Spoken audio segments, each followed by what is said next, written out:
Justin Trudeau has been Prime Minister for over 9 years. And a lot has happened during his time in office. Sunny ways, my friends, sunny ways. Indigenous peoples have known for thousands of years how to care for our planet. I should have taken precautions and cleared my family vacation and dealings with the Aga Khan. The U.S. and Canada have struck a deal to replace NAFTA. Good day for Canada. And we are live on the ground in St. John's, Newfoundland, to witness the first legal sale of recreational cannabis. This photo, newly discovered by Time magazine, shows him in brownface nearly 2 decades ago. It was something that I didn't think was racist at the time, but now I recognize. Justin Trudeau's Liberal Party will form the next government in Canada, but in a blow to Prime Minister Trudeau, it's expected to be a minority crisis administration. in his government over the SNC-Lavalin affair and allegations of political interference being made by his former Attorney General, Jody Wilson-Raybould. Over the past few days, we've seen COVID-19 spread around the world at an even faster pace. Protesters, many of them opposing vaccines, threw gravel at Justin Trudeau and stalked his campaign. We're going to trust science. We're going to trust the experts. We're going to make sure that anyone on a plane or train... Canadians headed to the polls this week, and Justin Trudeau has won a third term as Prime Minister. Jammed streets, blaring horns. Over the past few weeks, there has been a loud and clear message from Freedom Convoy truckers in Canada and their supporters. We want those great Canadian truckers to know that we are with them all the way. Canadian Prime Minister Justin Trudeau and wife Sophie Gregoire Trudeau writing on Instagram, "We have made the decision to separate." Between addressing labor needs and maintaining population growth, we didn't get the balance quite right. I notified the Prime Minister that I've ripped up the supply and confidence agreement. The Minister wants you to know that the status quo is unacceptable. And if he finds out who's been running this place for the last 9 years, there will be hell to pay. Today, we're speaking with the Globe's chief political writer, Campbell Clark. He's followed Trudeau's career from the very beginning. He'll talk about Trudeau's rise, his fall, and how Canadians might remember his legacy. I'm Menaka Raman-Wilms, and this is The Decibel from the Globe and Mail. Campbell, thank you so much for joining me. Thanks for having me here. So we started this week with Trudeau announcing his resignation, but let's go back to where it all started with him. Because I know, Campbell, you've been covering Trudeau since his early days. So looking back, what were your impressions of young Trudeau, even before he gets into politics? You know, I think there's always been a sort of strange kind of misidentification of Justin Trudeau. And maybe it started because of the way he entered politics as a sort of young man, and the Conservatives were trying to paint him as not ready. But people sort of saw him as, a pretty boy, soft on the inside. And I always thought there was a much sort of tougher, harder politician, as it turned out, inside. We saw that, I think, when he was a young man. And there's an old clip of a CBC piece that Neil MacDonald did when he was about 18 years old. You can find the clip on YouTube. And that has a young Justin Trudeau arguing in a debate about sovereignty with his classmates at Collège Brébeuf in Montreal. Le Canada ne chie pas sur le Québec. Justin Trudeau and his team were lonely voices for the Confederation. He was, essentially on the wrong side of the debate as far as the student body. And he was, getting booed and hissed. And he came out and sort of shrugged and said, I don't care about peer pressure. And I think that's one thing we have to remember about Justin Trudeau. When you grew up in Quebec in the 1980s and early 90s, this was a place where Pierre Trudeau was, he'd been the favorite son, but it was a very divided place. And he'd get booed walking down the street. He had to be tough to be Pierre Trudeau's son. Growing up in Montreal, strange as it might sound. So you mentioned his father, Pierre Trudeau, of course, also was prime minister. How did, growing up under the shadow, maybe we can say, of his father and his prime ministership, how did that shape the younger Trudeau? Well, I think people always portrayed him as more like his mother than his father. His father was supposed to be the Cartesian thinker and the tougher person, and his mother was the softer, sort of emotional one. And I think that was, really overblown. I think he did learn from his father that, you had to have a certain amount of calm in chaos. You had to not overestimate sort of the challenges that you face and the people that are making demands of you. I think he always seemed pretty sort of even-headed as he went into politics, like he'd seen it all before. And he learned to at least act like he didn't care what people think. He was, of course, initially a teacher, a drama teacher. So how did he actually make the switch? How did he get into politics? It was, I think, almost by accident. You know, he had been around people that were involved with politics, obviously, all his life. But he also went to McGill and he met Gerald Butts, who became his principal secretary, but was also one of his closest friends. And, you know, they were on the debating team, and Gerald Butts ended up working in Ontario politics for Dalton McGuinty. And then I think like the real sort of moment when he came into federal politics was actually at the 2006 leadership convention when Katie Telford, now as chief of staff, was sort of running Gerard Kennedy's leadership campaign. And they brought Justin Trudeau in to endorse Gerard Kennedy to sort of give him a feeling of momentum. And I remember at that convention, he was the celebrity. People were following around in crowds and taking pictures. Even then, you know, they wanted selfies with Justin Trudeau. I'm not sure that where selfies even existed in 2006, but people were definitely, crowding around him, taking pictures. It was like a rock star running through the convention. Okay. So let's kind of move forward. He becomes an MP in 2008. He then becomes leader of the Liberal Party in 2013. And then in 2015, this is when he wins a majority government for the Liberals. And Campbell, I know that you were covering that 2015 election. Trudeau brought the Liberals back from third place to win that majority. What stood out from you during that campaign? So, I mean, well, first of all, he didn't start that campaign in the lead. You know, he was the third party leader, and he'd had a surge and then sort of fallen off in the summer before. So he was in third place. If you remember, Stephen Harper was the prime minister. Thomas Mulcair was the opposition leader, the NDP leader. He was living in Stornoway. The first question was who would end up being Harper's main challenger on the left. And, what happened really was that Trudeau ran kind of on a visceral difference from the Harper years. You know, I'm going to be open, forward-looking, hopeful. And he really sort of embedded that into his campaign. You know, there was a point in the middle of that campaign where he clearly sort of moved into the lead ahead of Thomas Mulcair. And I remember I jumped off of Tom Mulcair's campaign plane, the NDP campaign plane, sort of a couple of weeks to go, and I went on to Justin Trudeau's campaign plane. And I remember Gerald Butts saying, because I was the second Globe person on the plane, he said, 2 Globe people on the plane, we must be doing something right. And Justin Trudeau said, or something terribly, terribly wrong. So that was just at sort of the moment when, they realized they were pulling ahead. And Trudeau does come into power with this really positive kind of politics that you were kind of touching on there, right? The sunny ways politicking, right? Yeah, people have forgotten how much that was everything about Justin Trudeau, right? Openness, inclusive, not closed, that I care about you. He was going to be the caring, compassionate politician.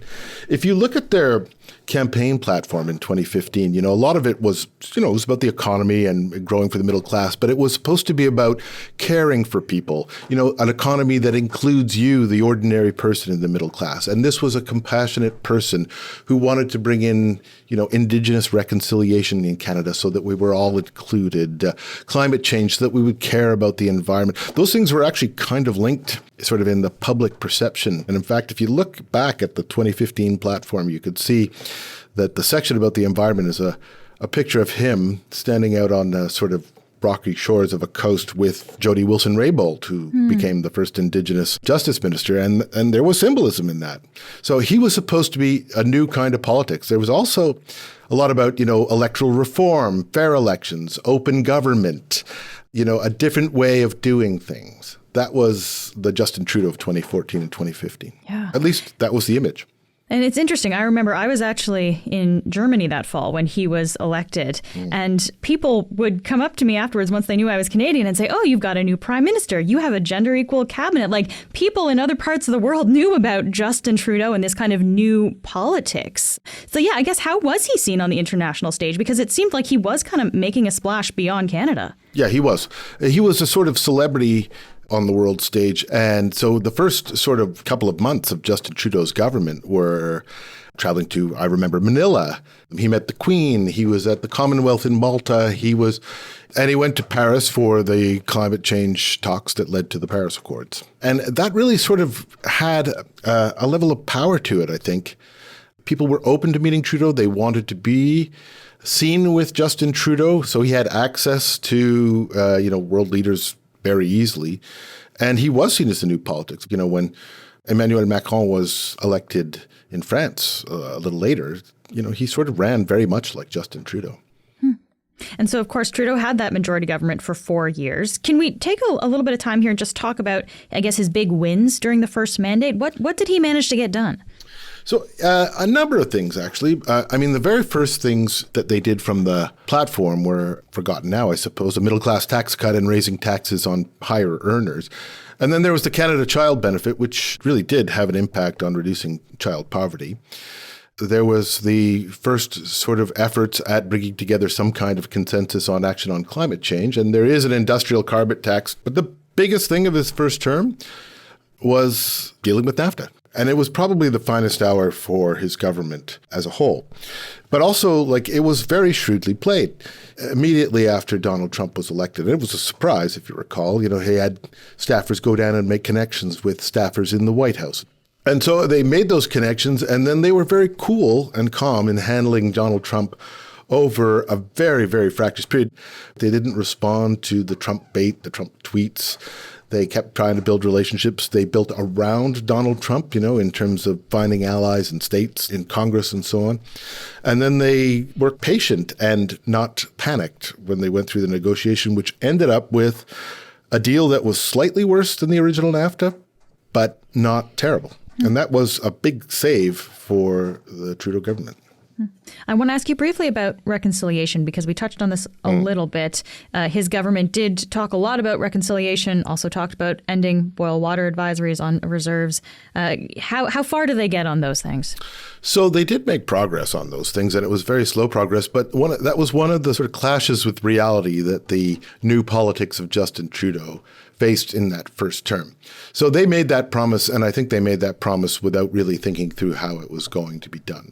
And his Indigenous Services Minister, Jane Philpott, basically held a press conference to say, we're not going to meet this goal. It's going to be a lot harder than we thought, or at least to change the expectations about that. And eventually, later on, they admitted they were not going to meet the promise. So Trudeau started out, things seemed to be going pretty well. He starts getting things done in the first few years of his term. I guess, where are the first signs of trouble, if we can put it that way, Campbell? Yeah, no, so he did remain quite popular in his first year, but about sort of halfway through, there was an incident. I don't know if you remember this, but it was Elbowgate. Oh, yeah. Justin Trudeau was supposed to be the new politics, open, compassionate prime minister, a different kind of leader. And then there was a sort of fractious debate on the floor of the House of Commons. And actually, it was a bit about, whether the Liberal government was trying to take too much control over the House of Commons. And it turned into a bit of a tussle on the floor, and Justin Trudeau walked across the aisle. He said, trying to sort of help people get through a crowd to vote, but he ended up inadvertently elbowing New Democrat MP Ruth Ellen Brosseau in the chest. And it was shocking to people. People were so surprised that Justin Trudeau would, lose his temper and walk across the floor and sort of be brusquely pushing people. This was back in the spring of 2016, so actually pretty early. This was 2016, yeah. It was pretty early. It was 6 months roughly into his first mandate. And he actually ended up apologizing, doing a whole day of mea culpa. I'm sorry, we should have done this. The Liberals, I should never have done that. It was the reason that was sort of struck people is that, he had promised sunny ways, and there was this perception of arrogance that we hadn't seen before. And that was something that started to creep into Justin Trudeau's persona more and more over time, was that, this wasn't all the sunny ways and new politics. There's a hard-boiled politician behind that. We'll be right back.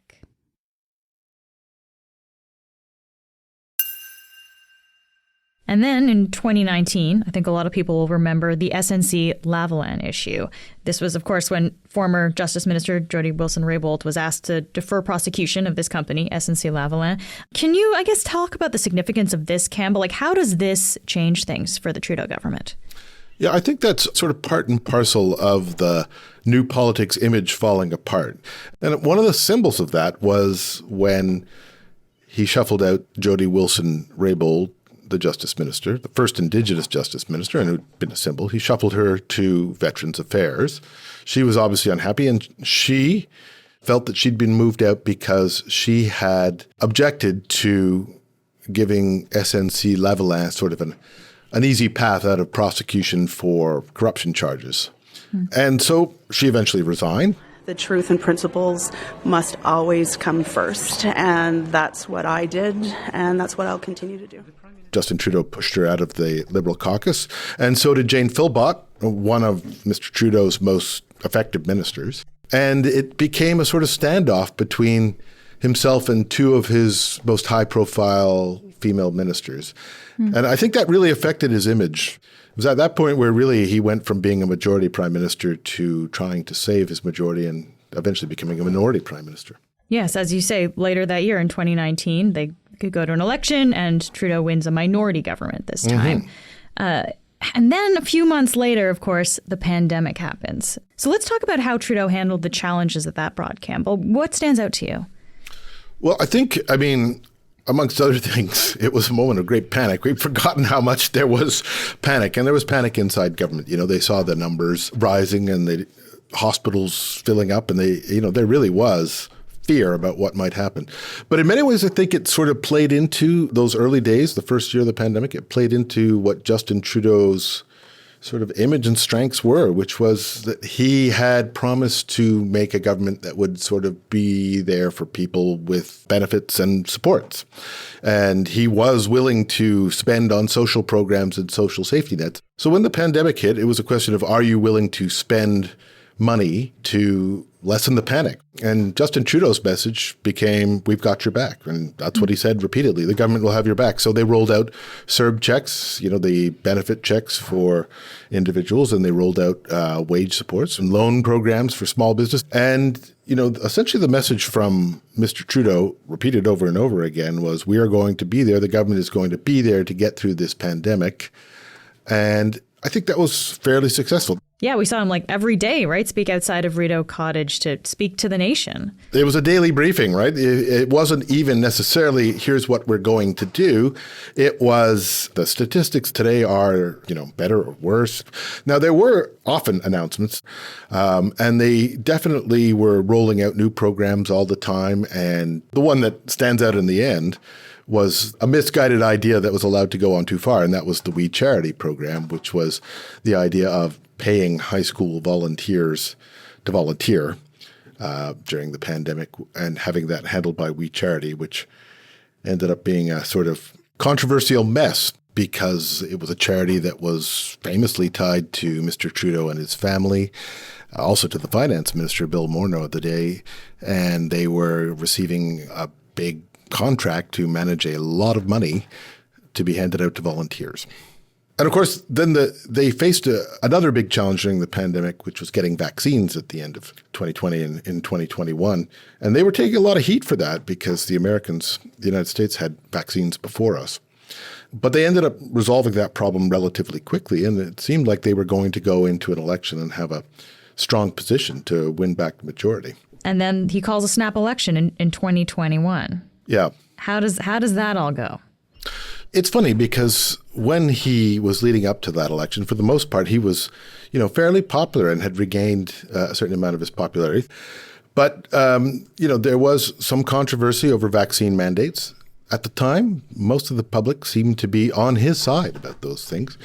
He entered that campaign without really coming up with a narrative of why he was calling an early election, without really providing a good storyline to Canadians about, why there was an election 2 years after the previous one. And that really hurt him right off the bat because, we were still recovering from what most people saw as a very serious crisis in the world. And we weren't out of the woods yet. And he lost a lot of ground in the beginning of that election campaign. He was losing for a while. Then the protesters turned out.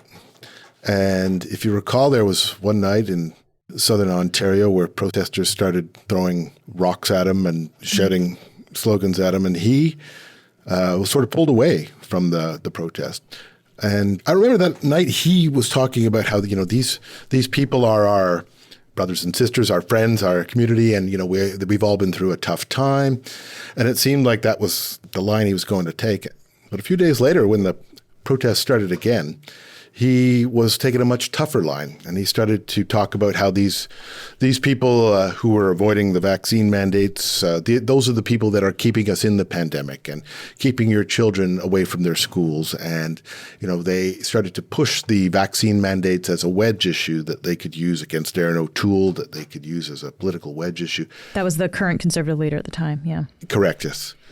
And then that led to the Freedom Convoy and, in a way, and, the protests over vaccine mandates and restrictions on people's freedoms and shutdowns, which was kind of a visceral objection to all the pandemic controls, and Justin Trudeau imposing the Emergencies Act, freezing people's bank accounts, which at the time were actually popular measures to sort of, deal with the protesters, but became less popular in retrospect and more an image of how contentious Justin Trudeau was and divisive instead of a unifier.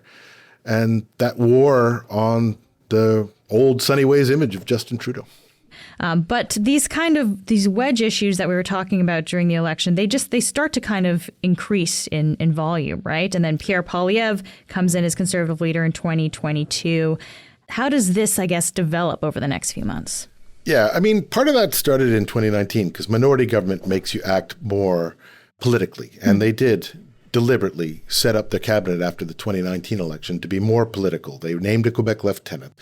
And the people inside Mr. Trudeau's Prime Minister's office and his government decided to a certain extent, we're not going to be a bunch of dreamers and idealists all the time here. We're going to take care of business and do real politics. And after the 2021 election, I think that was sharper. And, wedge politics became the modus operandi of the government, most of the time. It was, we are on this side, you're on that side. And when Pierre Poilievre became the leader of the Conservative Party, I think that accentuated it all because, Pierre Poilievre's modus operandi was attack. And he made no bones about that. And he also had the issue of the day sort of right in his wheelhouse, and that was inflation, right? Because, all of the sort of juice that had been poured into the economy ended up sparking inflation, not to mention all the disruptions of the economy in the pandemic, and inflation started to skyrocket. Pierre Poilievre had been warning about inflation, and he ended up using that and the disaffection of people to attack Justin Trudeau and form a new narrative about Justin Trudeau as self-interested, uncaring about how much money he wastes, having built a system that favors the elites and doesn't save the ordinary guy. And that wedge politics, attack, ended up turning against Justin Trudeau more than helping him. And Trudeau's really, of course, seen, failing popularity these last couple of years then. Oh, yeah. Is this, I guess, as a direct result, would you say, of this kind of wedge politics and how this was set up? There's more than just the wedge politics. There's the fact Justin Trudeau has been in power for 9 years. People do tire of their leaders. That's always the case. But inflation was clearly the thing that marked his significant decline. When people lose 20% of their earning power very suddenly, that has a big impact on how they feel about their own stability, their own economic life, and how well they're doing in life. That had a massive impact on leaders all around the world. But, Trudeau had been in power for a long time, all through the pandemic and the periods after that where there was great inflation. There was just no way for Trudeau to avoid blame for that. And Justin Trudeau was kind of the last of the prime ministers dealing with the old world from the Canada bubble, that where we were sort of safely reassured that we were part of the G7 and NATO, and we had a U.S. partner to the south that would protect us and trade with us and be our friend and ally. And now things are a lot more contentious with the United States. The world is a much rougher place. There's a lot of geopolitics. India is accused of interfering in Canada. And Canadian governments, Canadian prime ministers never had to deal with those kinds of breakups in the world. Justin Trudeau didn't really know that was coming or never really figured out a way to deal with it. But the next prime ministers will have to deal with a completely different world. And Campbell, when you look back on the Trudeau prime ministership, are there some, I guess, big wins and also big failures that really stand out to you? So in addition to things like renegotiating the NAFTA and the Canada Child Benefit, there were some sort of vibe cultural things that really probably will sort of last as Justin Trudeau legacies, the gender equity cabinet, because it was 2015, if you recall. I understand one of the priorities for you was to have a cabinet that was gender balanced. Why was that so important to you? Because it's 2015. And legalization of marijuana, those things probably are going to create lasting change in Canada. And there were also some things that he failed to do, like electoral reform and bridging the divide between oil and gas development and climate change action. And I think maybe the biggest one grew into a problem in his third term was losing track of temporary residents in the country, which the pace of population growth was at a pace we hadn't seen since the 50s, maybe the First World War era. And it fueled a housing crisis and rent price increases and inflation. And although the government has taken sort of relatively dramatic action to try to fix it, it's going to be with us for a number of years. And possibly it has damaged the longstanding consensus in Canada on immigration and the value of it. And of course, Trudeau had faced calls to step down for at least a number of months. Did his reluctance to step down tarnish, I guess, his public image and the way people, do you think, will remember him? Yeah, I think it probably has. At least it will for a while. Something happens, especially in this era, when people are in power a long time. And what had happened with Justin Trudeau was a feeling that the sort of open, sunny ways politician had given way to a sort of arrogant, my way politician.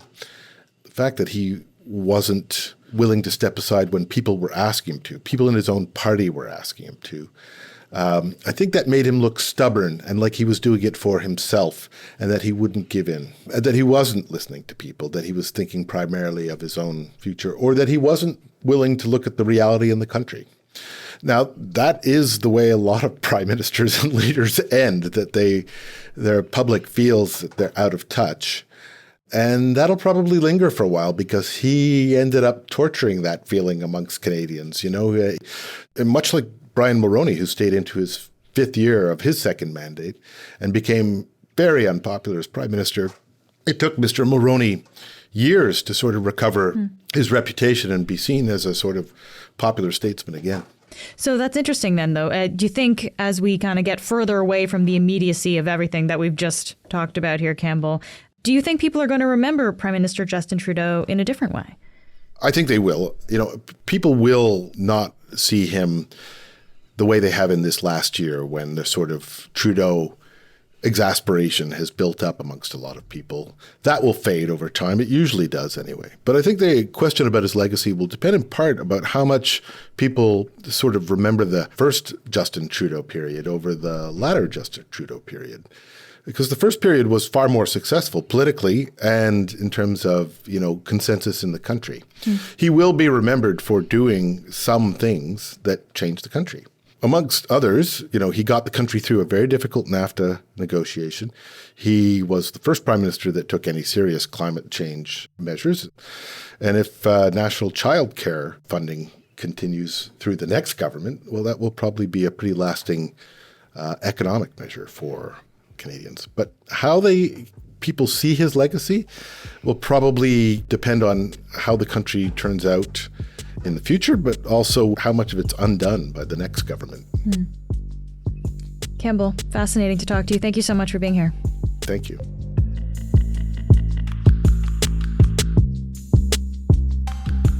That's it for today. I'm Menaka Raman-Wilms. Our producers are Madeline White, Michal Stein, and Ali Graham. David Crosby edits the show. Adrian Chung is our senior producer, and Matt Frainer is our managing editor. Thanks so much for listening, and I'll talk to you tomorrow.